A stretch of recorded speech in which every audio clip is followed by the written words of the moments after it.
Hails and welcome to Rauta's Metal Reviews. This time it's not extreme metal, not death metal, no thrash metal, not black metal. Most certainly, this one is something that we could call progressive metal, melodic metal, or melodic progressive metal with power and heavy metal elements.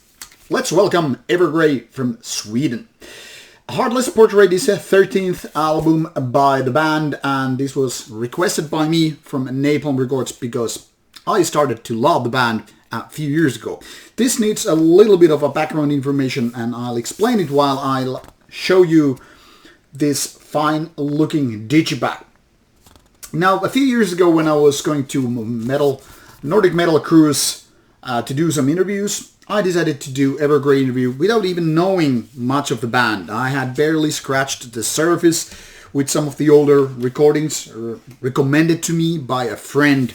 And to be honest, some of those early works by the band didn't really click with me. Nonetheless, I decided to do the interview because why not? I'm not required to like music in order to do interview and pick some brains of artists, because after all, liking music and having interesting opinions and whatever, they are two different things. Now, that however sparked my interest towards the band. Had some interesting and fine discussion with the bass player, and I started checking out some of the newer material. What if that was different and better than the ones that I had been listening to prior to the interview?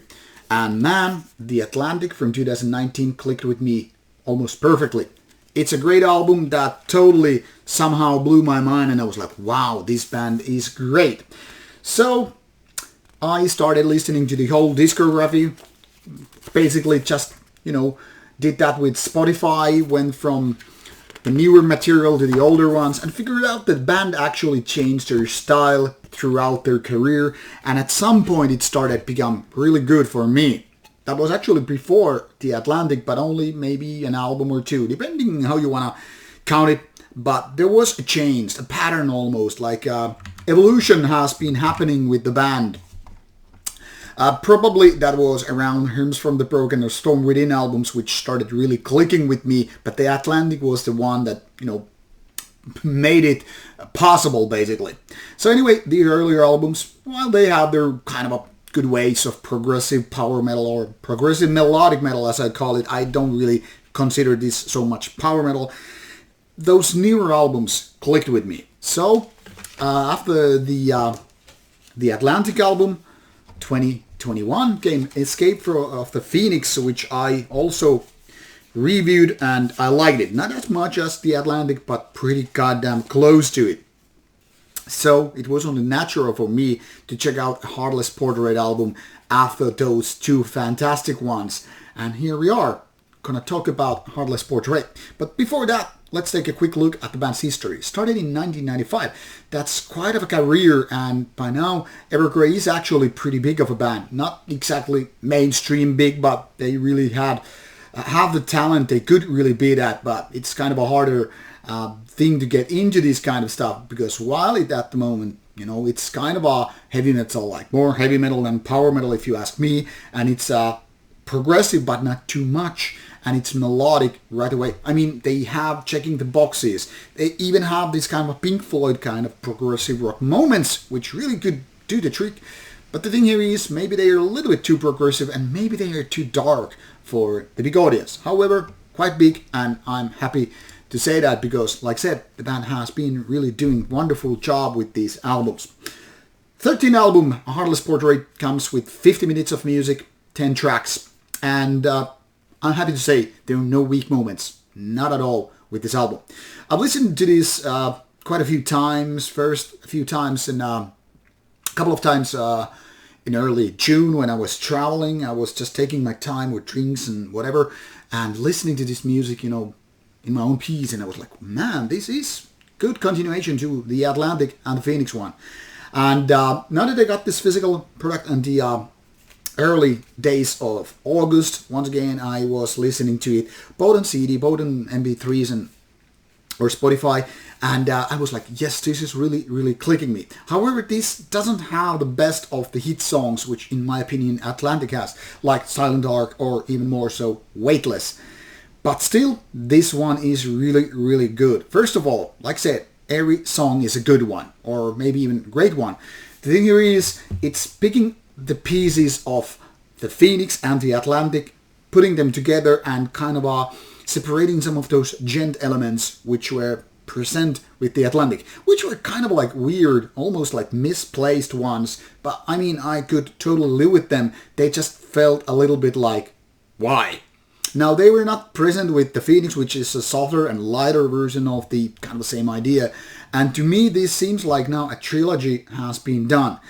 All three albums here, which I'm talking about, they all have the same kind of ideas. But this is less of a djent and less of a, how to say, super sweet at some points than the Phoenix one. And I would say this is now the perfect balance between the two. And as such, I think this is a tad bit better than the Phoenix one. First of all, the songs are now more balanced in the sense of not going super heavy, but you still have the bass lines which create this certain heaviness. You have those wonderful guitar works, be it lead guitars or rhythm ones, and you have Tom Englund's wonderful vocals and that passion and that darker element which is almost like AOR gone heavy metal. And these different things from Pink Floydian, kind of epic guitar leads going to combining these vocals and then just wonderful songwriting and the overall feeling of sadness, grief and whatnot, loss. They're all right there. And throughout the 50 minutes, I'm enjoying this, truly. The funny thing is, this album gets better towards the end, especially the last track, but towards the ending, tracks like The Great Unwashed, Heartless, Blindfolded, Wildfires being the kind of a nice, easier, almost ballad-like song, is maybe too much on the sugar sweet side, but it's a good ending track. But especially songs like The Great Unwashed and Blindfolded, they are even better than how the album starts, and it starts fine, mind you. So overall, this is something that could become my favorite Evergrey album throughout the years. But there is this challenge coming from the Atlantic because of those even better, I could say, the best hit songs they have. Evergrey has done a wonderful job. I'm happy that I saw them live, but I still would like to see them live again, especially for the reasons that I became fan with that particular tour, the Nordic Metal Cruise one, and the interview and the songs presented there as their gig. Now, it's a great band, and I get it, it's not for exactly the typical extreme metal band. I actually was really, really surprised that this could totally, speak to me so well and so powerful ways. Because, technically speaking, I'm not exactly a progressive metal guy. I'm not exactly even a melodic metal guy. And when you have elements such as djent and power metal things going on, it feels like almost like, what the hell is this band doing in my catalog or collection? But maybe it's because of those Pink Floydian things. Maybe, and definitely is, because of those darker things. And it's definitely because of Englund's vocals. So everything is here building up the thing which we can say it's more than the mass of the whole sum, It's just more than the individual elements. That's what I'm trying to say here, and maybe failing at that, but I'm saying Evergrey is one of the finest bands in the world in terms of melodic metal, progressive metal, and the kind of a darker, almost like AOR metal, if you will. I think it's worth giving a shot, and you will find links provided in the description box.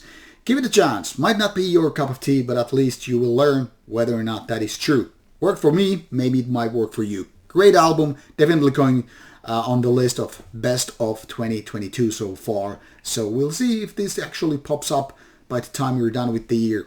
We'll see about that. But now, take care and give Evergrey a listen. See ya and bye-bye.